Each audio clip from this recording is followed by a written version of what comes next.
Sa mga naa sa online, mayong hapon kaninyo.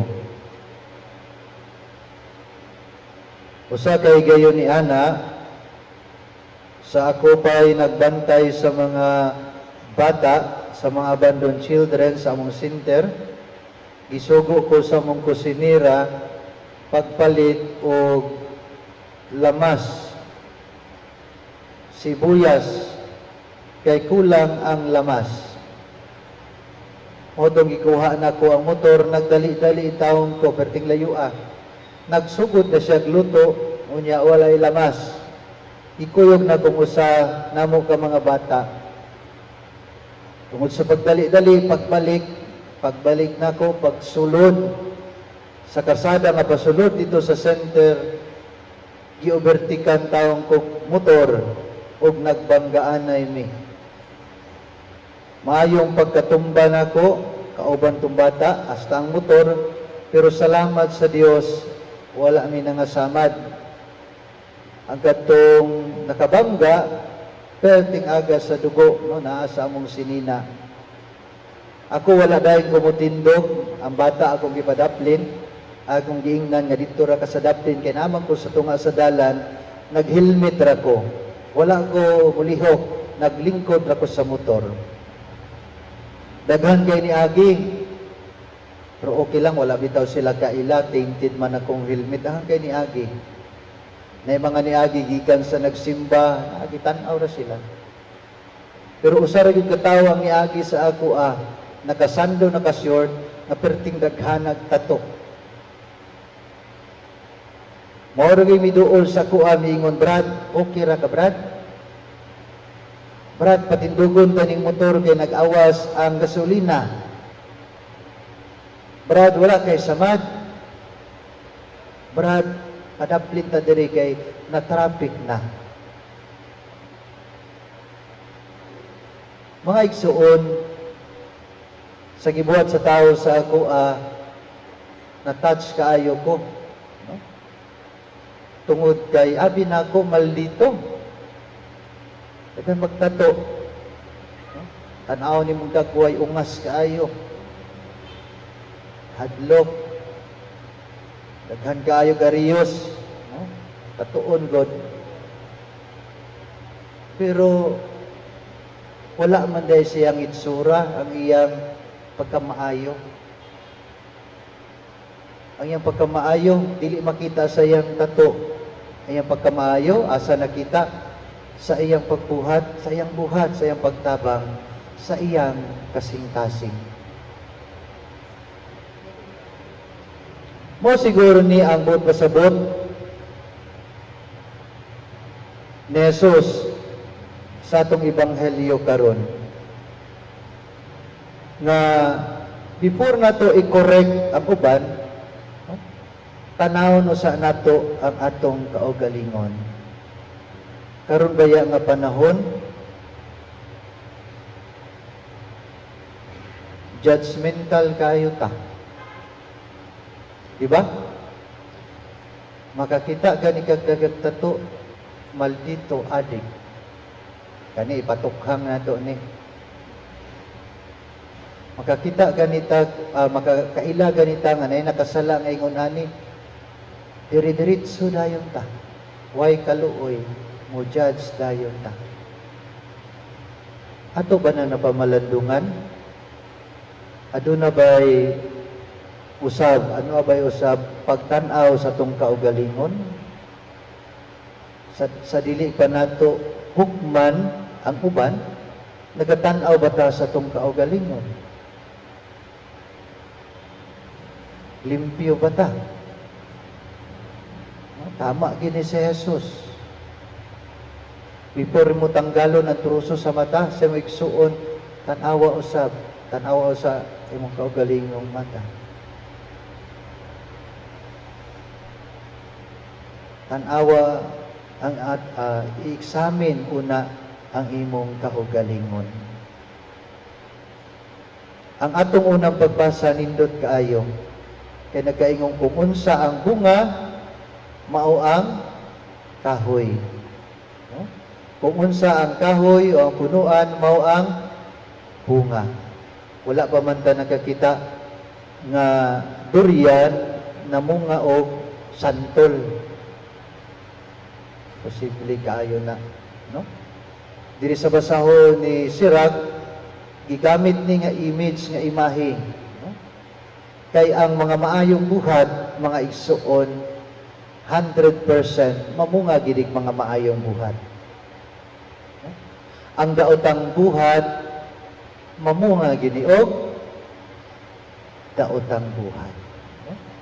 Kung daot ang punuan, daot gyud ang bunga. Kung maayo ang punuan, maayo gyud ang bunga. Nakahinumdum ko sa Papua New Guinea. Ang among free time dito kay wala may sports dito.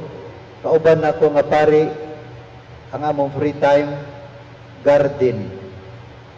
Kontis-kontis may garden. Nya kinahanglan man nagkuralo namo among garden kay naaman sa bukid unya dagag mga baboy halas. Kung dili nimo kuralon, pagkaugma ungad-ungadon sa mga baboy halas. Unang ginakural namo nga layo kaayong kuhaanan og tubig kay bukid man. O mubuan namo. Akong na-notice, the more nga ginabubuan ang mga tanom, mga litchos, sanon sa ba ng mga tanom, pitsay, the more nga ginabubuan ng tanom, the more siya mutubo, munindot, no? The more ni mo nga ginabugalan ng kilid, ginatanggalan o kanang mga sagpot, nindot kayo ang tubo, fresh ko kayo, green kayo ang color sa mga dahon. Siguro mga igsuon, mo pud nay gusto ipaabot sa ato no? Sa atong unang pagbasa karon. Ang kanang maayong buhat nga gihatag sa ato sa Ginoo, ato unta nang itanom sa atong kasing-kasing, atong alagaan, atong butang bisbisan, atong hinluan, atong bugkalan, para kini mutubo ug mga maayong nga mga butang. Mga igsuon, kini nga mga pulong nga akong gibuy-an dili ni gikan sa ako. Ako mismo apil usab, no? Akong i-examine akong kaugalingon. Kay basig usahay tungod kay pari ko taas na kayong tan-aw sa kong kaugalingon. No? Dili na ko musabot sa uban. Dili na nako ipahaom mga kontsinilas di na ko ipahaom, di na ko bation, no? Ang gibati sa uban. No? Judgmental. O judge diretso. Pagtanaw pa lang daan, sigurado na mauna ni iyang gibuhat, mauna ni siya. Dili na ni makagawa sa box. Basig, napo ko'y panguna-una ngayon ana. Muna ang pahinungdom sa matag usa nga dili ta basta-basta mo judge sa uban. Tan-aw na to nga atong kaugalingon. Ingon pa sa usa ka dictum sa philosophy, an examined life is not worth living. Si Socrates, na usa ka philosopher, nag-ingon, an examined life is not worth living. Sumuna atong examine ang atong kaugalingon. Kumusta na ang atong Kristohanon nga kinabuhi? Luyo sa mga hagit sa kinabuhi, sa pandemic, sa crisis nga atong giatubang karon, hinaot dili mawala ang atong pagka-Kristiyano. Dili mawala ang atong tagasunod ni Kristo. Subok kayo karon, no? Subok kayo sa mga news karon, labi na katong giyera karon sa Russia ug Ukraine, no? Sigog pangutana unsa magi-issue ngano nagira man sila, anong kinahanglan pa man magpinatyanay, no? Yagi nakita ko usa ka post nga, where is the love, no? Is it because of power? Is it because of money? Is it because of prestige or fame? Ana ra gyud tulo, maglibot-libot. Bisan unsa mahitabo, naara gyud na ana. Kwarta, power, fame. Mao ginay pinakadako nga temptation sa tao sa tibuok kalibutan. No? Bisan diha sa tong personal nga kinabuhi, bantayin na mga igsoon. No? Fame, power, money. Kinaot ta nga ato ning i-examine sa tong kaugalingon. Ay mo kabalaka, apil na ko. Ako pong tanaw na akong kaugalingon. Kaya basig naapok ko yung mga mali. Naapok ko yung mga tendency nga wala na ko nakita. Pero nakita sa uban. Pasalamat kita sa mga pulong sa Ginoo ni Jesus tungod kay bisan tuod sakit kini makapaayo sa atoa. Makahimo kining mga lig-on nga Kristiyano sa matag usa. Atong kining pamalandungan o atong iampo ang atong kaugalingon.